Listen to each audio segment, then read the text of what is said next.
Beyond the Fairway podcast. Your man Dougie Fresh along with Will. It is presented by Genesis. Man, Will, I'm going to start here because my hands disappear. How about that?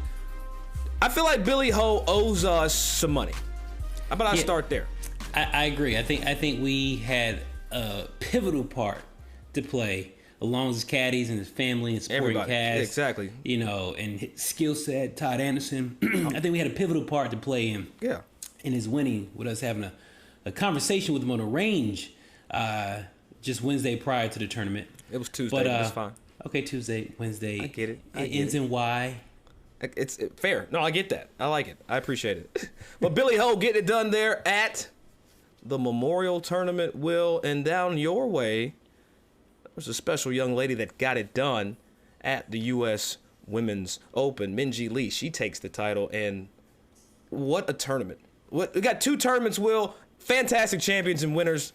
It was a good week to be a golf fan. I just hate that, you know, the U.S. Open, the Women's U.S. Open was in my backyard, and I wasn't even at home to go watch it. Like, it was right up the street. Well, speaking of right up the street, we're coming into the RBC Canadian Open. We haven't played that championship in 3 seasons. Rory McIlroy's been defending for 3 years. And we're going to bring in one of my favorite people on tour. Johnny Wunder is joining us right here on Beyond the Fairway, presented by Genesis. And Johnny, before we get into who you are and what you do, how important is it that this championship returns to Canada? It's very important. This is a golf crazy country, and I think giving the people what they want, which they love tour golf, they love golf at an elevated level, they love the tour. So it's a welcome event back up north. So Johnny, I got to ask you this question. You just said it's a golf crazy country. Yeah, I would believe that, but I know some crazy people who love hockey in that country. Mm-hmm. Correct. So yeah. which one is greater, golf or hockey? Well, hockey's hockey, right? I mean, you're never going to pivot around that. But I will say that golf, if there is a second, it holds a strong second as far as sports go in Canada, and it's sneaky.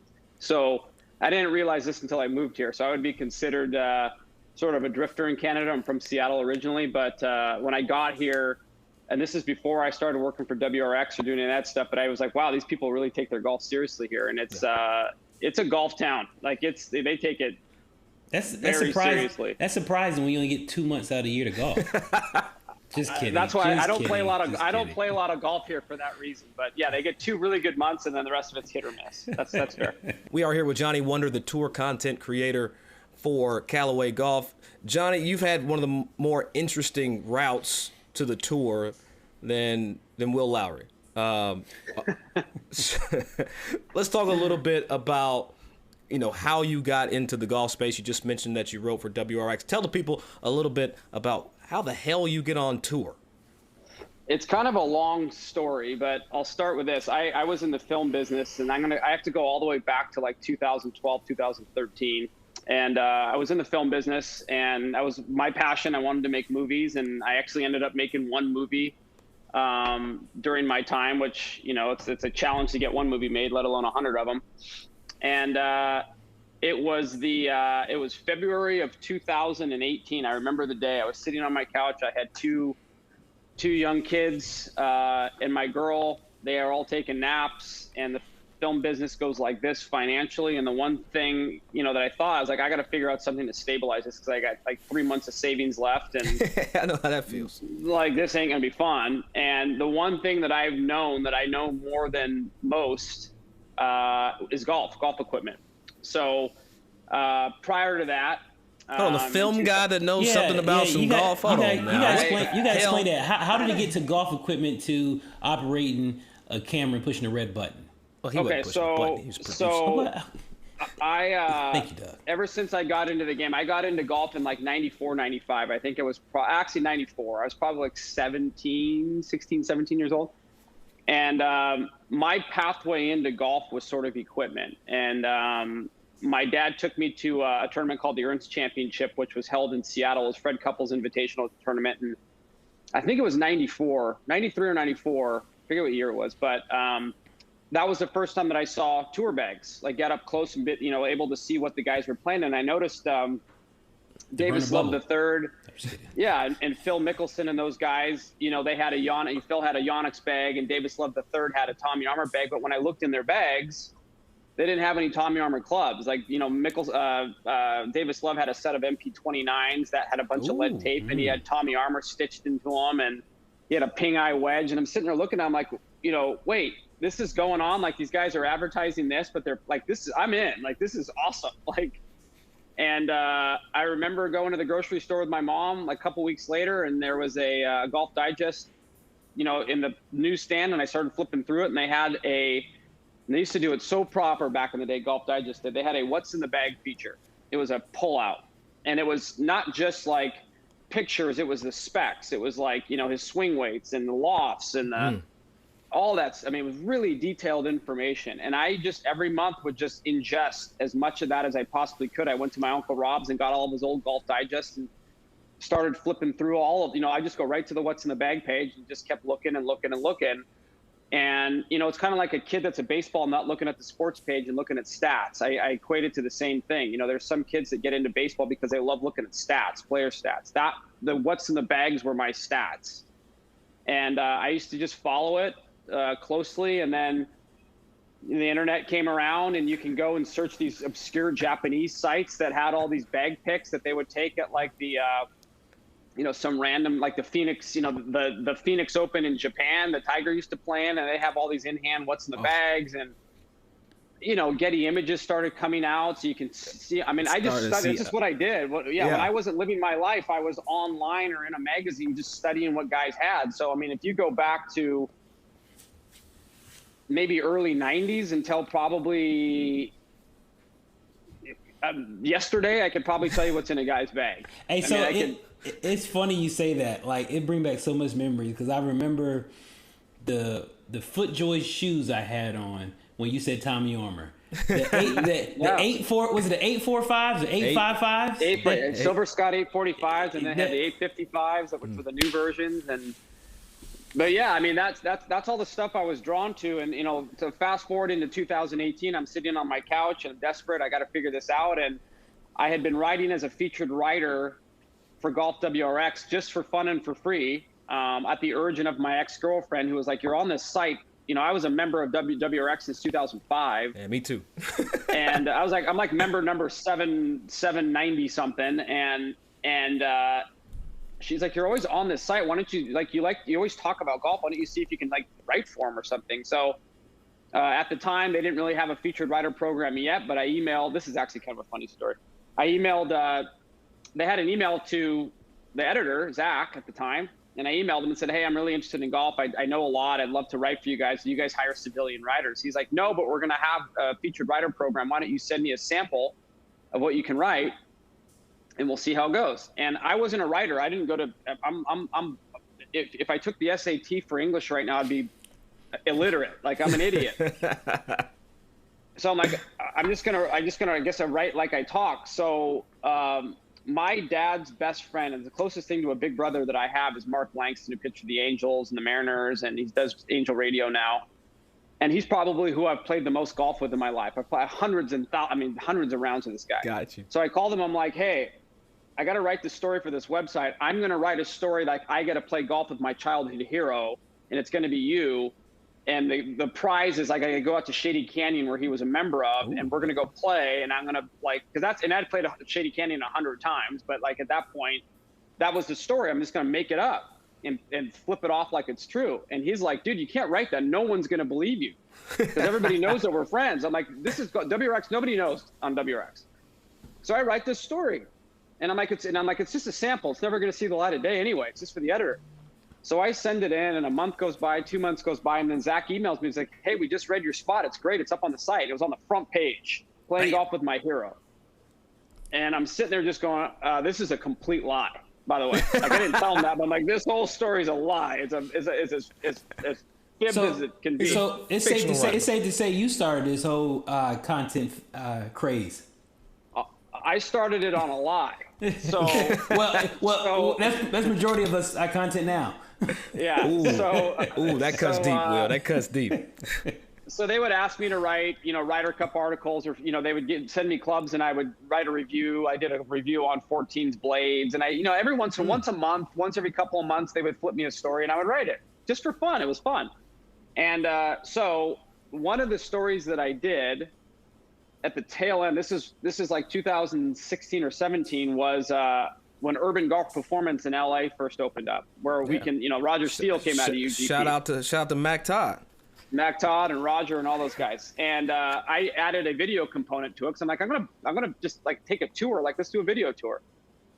So they really liked the video. The video did really well. It kind of blew UGP up a little bit in the golf equipment space. And long story longer, February of that year of 2018, I wrote an email to the new editor, Andrew Tursky and Aaron Martin and these guys. I was like, hey, your website's junk. You need video. You need to hire me to produce your video. And I would have paid to see Tursky's face. I would have paid big money. Well, he was on board because he wanted to add it as a component to their site. So I was just the right place at the right time with the right scream, and they hired me, and the rest is kind of history. And I was only supposed to be just producing video, not on camera, not writing articles, not doing any of that. I was just literally supposed to put the video packages together and film stuff. And within 90 days, they were kind of like, oh, wow, your stuff. And they just kind of shoved me out in the forefront. And, I took the lane and ran as fast as I could. And here I am with you guys. Well, see, that's what's up, Will. I feel like Will and I have similar stories. We went from, walking down a crypt funeral to now having this podcast presented by Genesis right here on NBC Sports. But Johnny, when we're out here and you work with tour players, you're in the trucks, you're around these guys, how do I even say this? When we're talking about equipment, what is it that the tour equipment, how does it differentiate from what people buy off the rack? I mean, I'll say this. If you go and get fit, you're 85% of the way there to a piece of tour equipment, right? And people will go, oh, that's not true. It actually is. If you go and get fit properly by a Club Champion or a Golf Galaxy or a TXG or a True Spec, any of these great fitting houses, if you go, you're going to get 80% of the way there to a piece of tour equipment. That's the first aspect of it. It's tailored specifically to that player. The tour parts is what we call them, parts. I don't know why they call them that, but tour parts, they're a little bit more custom. They're a little bit more designed to the specific player. So like if it's an iron and the player is a little steep, they'll add a little bounce to the iron, or they'll take some bounce off of an iron, or they'll make the head weights a little heavier to complement a shaft. On tour, for the example, the Callaway Rogue ST heads on the truck have a thicker, heavier face, and so to dispel any rumors, our faces on tour start slower than retail heads. The reason why is because these guys hit thousands of balls and they beat the face in, and we can't have hot drivers get tested, so you got to start them slow. So if I give a driver to John Rahm in November, and he typically plays the same driver all year unless he loses it, man, he don't change nothing. By the end of that year, that driver's pretty hot, still within the confines, but it gets hotter as he goes. So people ask me, like, why does the tour stuff go so much further? It doesn't. It's slower. These guys are just that fast. So you just kind of mentioned something, when you first started. For our listeners who are, just, tuning into golf or just getting into golf, trying to figure out, their place in the space, that it can be overwhelming. Why is it important to go get custom fitting? The analogy I always use, and I it's not mine, I heard it, but it's like going and buying a suit. So if you're going to get married and you're going to go buy your tuxedo for your wedding, you're not just going to go to Nordstrom and grab any tuxedo off the rack and throw it on. You want it to fit well. It's got to fit you, the human being. We're all different. We all have different sizes. We all swing the club differently. And if you're going to play golf in earnest, and what I mean, if you're going to go out there and take it seriously and you want to get better, then getting fit for clubs is key. If you're just out there if you're just going out there to have fun, you play 3 times a year, just find 14 clubs that you can bang around and go play golf. But if you're taking it seriously, if you're like, I want to get better at golf, I'm working on my game, I play twice a week, then you should get fit, because you're only helping yourself out. You're never going to go backwards by getting fit. It's impossible. Even if you have a bad fitter, you're still not going to go backwards. You're going to be in the ballpark of where you need to be.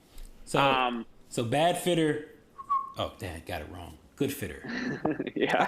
I changed lives, man. What are you talking about, Will?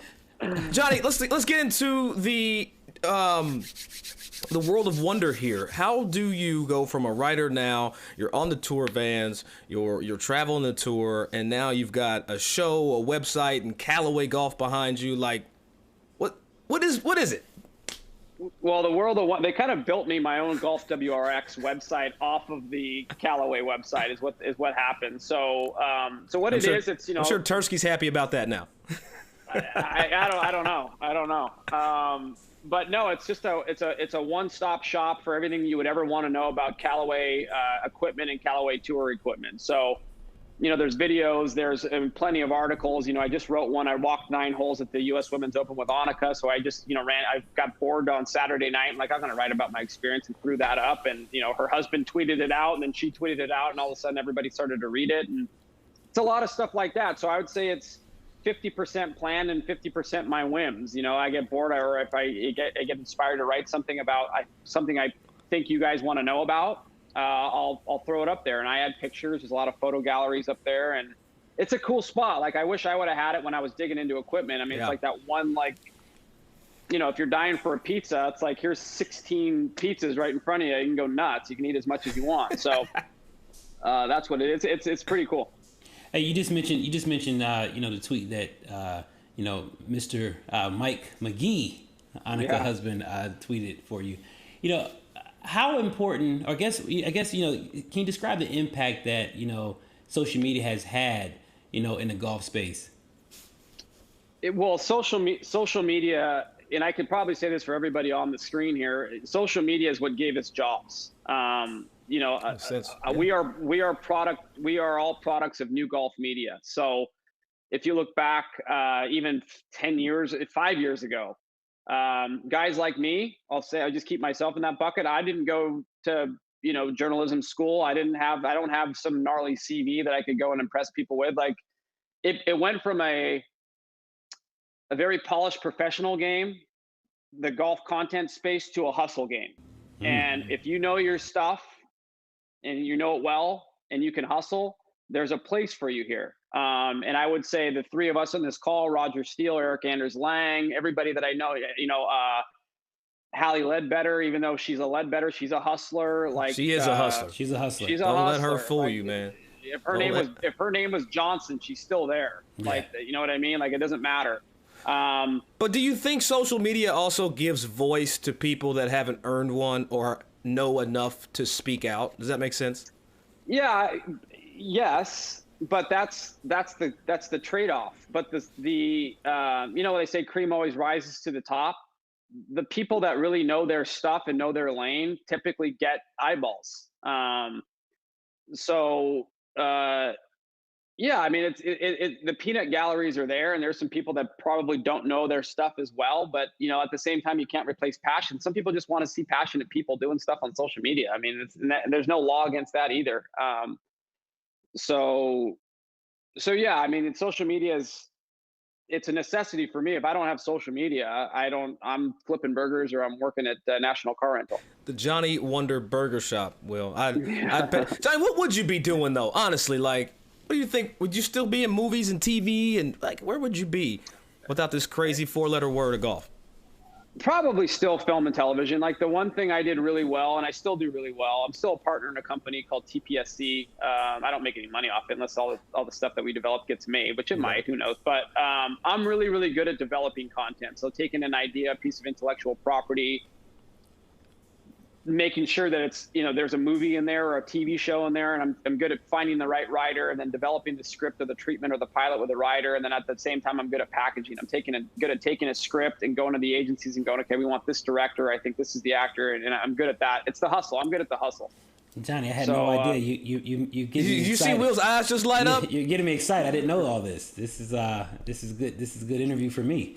Yeah, that's what I when I was in the film business, that's what I did. So my relationships, kind of like the tour, I have relationships with all the tour reps and the agents. It was the same way in Hollywood. I just had a bunch of relationships and a nice Rolodex with CAA and William Morris and UTA, and I could call anybody, and I was Johnny, a good sales guy. Let me ask you a question. I mean, since you're going back to the 845 and looking at burning bubbles and great big Berthas and bags, rocking the Rawlins golf shoe. Why haven't you tried to implement golf in the TV space, Mr. Movie Man? How come we haven't had a golf movie in so damn long? What was the last real golf movie? What was it? Was Bagger Vance maybe the last? Oh, Francis We Met, but I mean, I yes. don't know. It's been a while. I can't It's even been a name while. Well, the Bobby Jones movie with Jim Caviezel was pretty good when he played Bobby Jones. Like that was close. The issue that they're always going to have with golf movies is finding a guy that can play. Like, you know, Kevin Costner walked a real fine line in Tin Cup. Like, I mean, like that was movie magic because I've seen him play golf. I know people that know Kevin. Like, no, it's not. But he's Kevin Costner. He's a movie star, so he's very heavy-handed in the presence he has on screen. But he's not a golfer. I mean, you have to find somebody that can really hit it, that can also act. I mean, I know Justin Timberlake. The rumor was he was trying to get into a golf movie, but they couldn't sell him as a professional golfer. Sorry, JT. I mean, that's funny. I hadn't thought about that. That's a barrier. Yeah, but that's the problem. Is you have to? It has to be authentic. There's that one kid that was in that one with Bob Duvall, the kid from Texas. I forget his name, but it was about that his car breaks down or something in some weird town. Oh, you're talking about 7 Days to Utopia. There you go. That kid can play. Like he's a legit 2 handicap. Like he can hit it. But you know, does he get people in the seats? No. I mean, he's not a movie star. So gotcha. it's a difficult medium. What I always felt like they should do is make a TV show around caddies. Because then you can, you know, because that's an interesting dynamic. Like I was a clubhouse kid for the Anaheim Angels for a year and a half. And we were going to develop a show called Clubbies about clubhouse kids because of the things that you do when you're in a clubhouse. Sounds like an elite insane. group of people. It's not. It's a free for all. I mean, the stuff that you do as a clubhouse kid, it's not, you know, cleaning cleats. You're doing that, but you're also doing other stuff. You're getting guys' cars washed. You're getting them out of trouble. I mean, there's all sorts of craziness that goes on in a clubhouse. Okay, crazy. You know, I feel like you and Will are gonna become really close in this moment. Look at this, the cheesy Cheshire Cat grin that Will has on. Ding. Hey Brian, put a ding on that right there for me. Hey, go ahead. It's almost like, hey, Johnny, you get my text right now? Are you get my text? I missed it. I got you on Do Not Disturb. Dang, that's how it works. See, that's how real quick, I want to get back to golf. You know, we're here with Johnny Wunder, tour content creator or manager for Callaway Golf. Who are the biggest tinkerers on the Callaway staff week in and week? I really want to know because I love gear. New stuff comes out. You want to see if you get more ball speed. You want to see if it, apex height changes, et cetera, et cetera. Who do you see week in, week out? There's not a lot of we don't have a lot of tinkers, that guys in there every week like, I want to try this, I want to try that. We do have a lot of guys that how do I say this? Like if you take somebody like Kevin Kistner, for example, right? Like he plays, he goes back and forth between like an older driver and then the new one, right? So he's constantly trying to find perfection with the driver. So they work with him a little bit on the driver, and they get him tuned up quite a bit. But our main horses, if I have to say, Sam, John, and Xander are the main horses. They don't switch much. Like Rahm doesn't do much. Xander just put a UW in for the first time. That's the first club switch he's made in what is year. that? What is a UW? What is the UW? What is that? It's a utility wood, so it's right in between like a 5 or a 7 wood and a hybrid. It's a standalone, only Callaway has it club, and it's done really, really well on tour. And the reason why our guys like it is because it's got spin consistency up and down the face. So, like if you hit it out of the top part of a 5 wood or a 7, you can get that knuckleball. That spin dropper.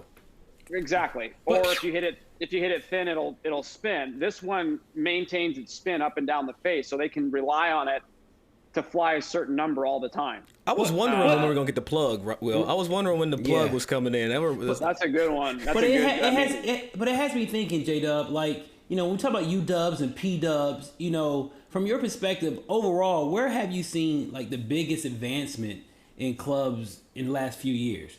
Like, two things. One, the golf ball has gotten better. And I don't mean the golf ball has gotten faster and less spin. I mean the golf ball has gotten fast with spin. And I'm talking about the Callaway golf ball specifically. Our golf ball, our Chrome Soft X, because that's what I know, and that's, and I compare them against everything. Our Chrome Soft X golf ball, the one that Rahm plays and Xander, is ridiculously stable in the wind. It's fast and it still spins. So when you're out playing a golf, you guys are good players. If you take a little bit of speed off of like an 8-iron, say you're like 155 and you're going to try and kind of chip an 8-iron up there, you're going to lose spin. And part of the problem with that shot is it's not going to stop. Chrome Soft X stops. That was the biggest selling point for Rahm, was when he hit off-speed shots, the ball still spun. It didn't fall out of the air. That's the kind of the secret sauce of that. I would say the second thing is Callaway's always been a speed company. We're speed chasers. We've always had the hottest face, arguably. Now we have a really, really stable fast head in this Rogue ST driver. So the stability or more perimeter weighting is what you're kind of saying, Johnny. Well, yeah, your mishits are getting a lot better, and the ball is easier to keep in your hand. Like on tour, they use the term balls in your hand or balls out of your hand. If you have spin, the ball's in under your control. Once it loses spin, it's out of your control. So we're able to marry the driver and the ball better than ever before, where the ball doesn't get out of your hand as much as you would think. Well, so that's been cool. Talking about out of control. Okay, and Brian, go ahead and throw that up for Johnny, because we saw some stuff that is out of control here this weekend. I read this last night. So it's reported that last week there's an altercation at the Villages, which is hysterical to me. Well, there's always altercation at the Villages. But can I hit say you in the really face. Quick? Go ahead, let it get in here. That's why we brought it up. The first time I saw that article, I think it was on Instagram or Twitter. First thing I thought of was Seinfeld, NBC plug, because that's something that would happen like to Marty Seinfeld or those guys at their retirement home. The second thing is like, well, at least he at least warned the guy. He told him he was going to hit him. Yeah, he let him know twice. So we'll give some backstory here. You're looking at Richard Randall, 77 years old, entered a non-guilty plea for an alleged crime against his 84-year-old friend. Now, this is what happened. There was an etiquette issue. What was it? His homie flipped him off after hitting a good shot, too good. And he said, yo, I'm going to hit you if you do that again. His older homie flipped him off again, Johnny. And he knocked the hell out of this man, and his homie had to go to the hospital with bruises on the right side of his face. Now, I'm not an advocate for violence, but this is funny as hell. Oh, I'm gonna say this. Now, after hitting a good shot, getting a middle finger, that doesn't cause for violence. But stepping on my line calls for all the smoke in the world. Yeah, I mean, I read stories like this. One is like, how can you hit an 84-year-old guy? But he sounds like a tough guy. He's flipping them off, so obviously he knew what he was getting himself into. Yeah, his arthritis worked. It didn't hold him back from. Hey, but you can't, John. You can't think about it like that when 77 and 84. You just be like, man, that's a good fight. That probably be the one fight. That probably the one fight that'd be the one fight I'll sit and watch. An 84-year-old and 77-year-old. That's a good fight. What a popcorn at? Because they're like they're not worried about feelings. Like at that point, it's like, no, like I have 7 or 8 years left on this planet. You're not going to tell me what's what. Like, let's go. And think about that, though, guy. Think about that. You got two guys with 2 sets of varicose vein socks rolling in the fairway. Yeah. That's beautiful. Hey, maybe he needs one of those. They need UWs. Those are the people that need the UW there. Right. Well, the funny thing is it's presented as like, oh my God, this 77-year-old man hit this 84-year-old. But in reality, what happens, like, 2 guys, they probably play golf together all the time. They probably jab at each other all the time. And every once in a while, they have a couple of pops and they go to blows. Like, that's just not, it's not uncommon. I guarantee a week from now, they'll dab it up and be like, oh, I guess we're in the newspaper, but like, who cares? They're going to have the game on Wednesday. They're going to have the first tee time. You going to? Hey, you say you going to bingo on Wednesday? Is that what you just said, Johnny? Yeah. No. Are you gonna play in the Wednesday game on Wednesday? No, I thought you or bingo. Hey, but why you tripping is that I was beating Doug ass this weekend. Where were we? In Florida. Don't worry about that. Doesn't matter. Dog, when I tell you Doug got so quiet, he went mute because I was talking shit. Man, thanks. Shout out to Carl. But that's his way, though. Like, I've never played golf with you guys before, but I can tell you right now, like, I can already tell you Doug's competitive. Like, I can already tell you. Hey, Johnny, I call it Dougism. Doug came out there. What's going on, everybody? We got Will Lowry in the first tee box. He was all fun and games. Is it somebody hit him in the eye? And he got quiet. He ruined the mood. Yeah. So I had to let him get close to coming back so he can just start talking again. So, first of all, I had no golf shoes. I had Carl Paulson's club straight off the rack. I had a Ventus Blue 7S and a Ping G425. Yeah, guess which way that went? Left. But hold on. But Johnny, let me tell you what I had. I had no golf shoes. I had Carl Parson golf clubs. I had a GC VT Ventus S, whatever it was. No, Will had a TSI 3 with a 1K in there. That's because Carl Parson had 2 drivers in his bags. Why? I don't know. I don't know, but the putter's fantastic. Johnny, we got to let you get out of here, though, man. I got to get you out of here, and we got to send you there the only way that we know how. We call it Rap Foursome right here, Beyond the Fairway podcast, presented by Genesis. Johnny, you are going to go play golf with 4 rappers. Well, my hands doesn't work. You're going to go play golf with 4 rappers. Dead or alive, don't care what era. It's about vibes. Who you pulling up to the golf course with? Okay, so I'm pulling up. Tupac was who I liked in high school. E40 would be the second one. I've always wanted to meet him. Then I would probably have to say Dougie Fresh would be the third one. Oh, wait, the other. Damn. 6 minutes. Not you. 6 minutes. And then what was the guy's name from Digital Underground? The guy that played Tupac Humpty. Again. The dancer. No, not Tupac. The guy that was actually Humpty. I forget his name. Shock G. Shock G. That is Shock G. Shock G. All right. That would be my foursome. That was growing up. That was my jam. I think Foley picked Shock G. Now that I think about it, when Foley came on here, so you and Foley have something in common. He was talented. Those guys were talented. All right, Johnny, tell the people how to get a hold of you, and we'll give you a second to plug anything you want to plug. Go ahead. You can go to CallawayGolf.com/WOW to hit the website World of Wonder. My Instagram is @Johnny_Wunder on the gram. And you can find me on Callaway Golf's YouTube or in the streets somewhere peddling Callaway golf equipment. All right, well, enjoy the week. Hey, it was big for Callaway this week. I do want to give Callaway a shout-out, taking the big tour truck to the U.S. Women's Open. That meant a lot to see, Johnny. I love what Callaway's doing, not only to grow the game, but to make it a bit more inclusive. We appreciate what you do, and we'll see you around the way. Yes. I appreciate it, amigos. And Johnny, when we turn 94, when I'm beating Doug's ass, I'm gonna punch you in the forehead. Don't break it up. I'm telling you both right now. When we're 85 and we play, if I had a good shot and you guys don't jump up and down, I'm punching you both right square in the forehead. I'm just telling you. I'm just warning you right now.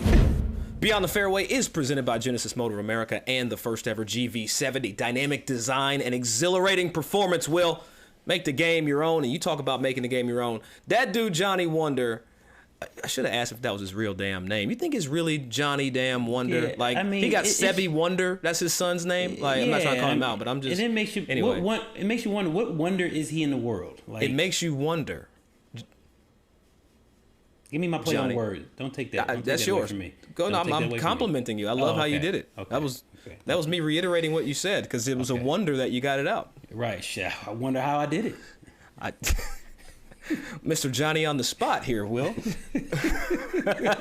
No, big shouts out to Johnny, man. Callaway Golf, they do a lot of things behind the scenes, help a lot of grow the game initiatives. You see Roger Steele. Johnny helps out Marcus Bird, Ryan Alford there on the APGA Tour. And Johnny's one of those guys that's kind of although he's in front of cameras and stuff, Will, he's still kind of behind the scenes, making sure this game is growing in the right direction. So very appreciative for him taking the time to kick it right here on Beyond the Fairway podcast presented by Genesis. And what's your takeaways from the episode, Will? I'm still at Muirfield Village, by the way, if you didn't realize that. Yeah, you're kind of there. Yes, you are. I just kind of appreciate that, I think it tells you how important golf is when it comes to transcending your previous profession, how you can implement it in a golf space. Obviously he come from the film and TV space, but he also knew how to, kind of think around the box, go around a few golf bags and have some critical storytelling for people who don't know anything about the game of golf. And that right there is called creating your own path. Making the game his own is what making the game his own. So I appreciate that, and he said something, like if you he essentially he skipped the lunch line, didn't know anything about journalism, didn't know anything about I guess mass media, so to speak. He could spell, but he had a passion for something, and he saw an avenue to create apertures. Yeah, I feel like you and Johnny are connected in that aspect. I'll say connected via curiosity. I think you and Johnny both have a certain level of curiosity that can take you guys, left and right, and that was interesting to see. So and that curiosity was so dope. Is it's just getting down to the whys. Sometimes they have that ask 7 whys to get to the real core answer. Like a 4-year-old being annoying as hell. Like exactly. We go into the store. Why? Because we need the food to eat. Why? Why? Because if we don't eat it, we're gonna die. Why? Because that's how God intended it to be. Right. Why? Right. Well, hey, after that second why, I would have got a whooping. There was no more whys after me. But I know what you're saying. I get the I would have example. got popped in the mouth. Say why one more time. You make your mouth look like you're gonna say watch. I will whoop your ass. Irish wish watch. Hey, man, but big shouts out to Johnny Wunder, man. And it was also dope to have him here. RBC Canadian Week, Rory McIlroy defending. Haven't played the championship in 3 seasons. Should have asked him who's going to win, but I guess he's going to take Xander, Sam Burns, or John Rahm. So that's, didn't even have to ask him. That's kind of... Yeah. Pick your horse. Especially when we have one of the pivotal guys will not be attending this week. I'm not going to say the name because I don't know if I'm getting in trouble or not. All right, so pivotal guy not playing this week. So that's really all you know. Hey, as always, we appreciate you tuning in right here. Beyond the Fairway podcast presented by Genesis Golf Channel, NBC Sports. Nowhere else you'd rather be than with me and that guy, Will Lowry. Will, good to see you this week. Shouts out on Will making his broadcast debut over the weekend at the Memorial on PGA Tour Live on ESPN+. Will had the 1s and 2s going. I wasn't going to call you out, but I just want to give you your flowers, man. We'll talk about it next time. Until then, have a good day. Hey?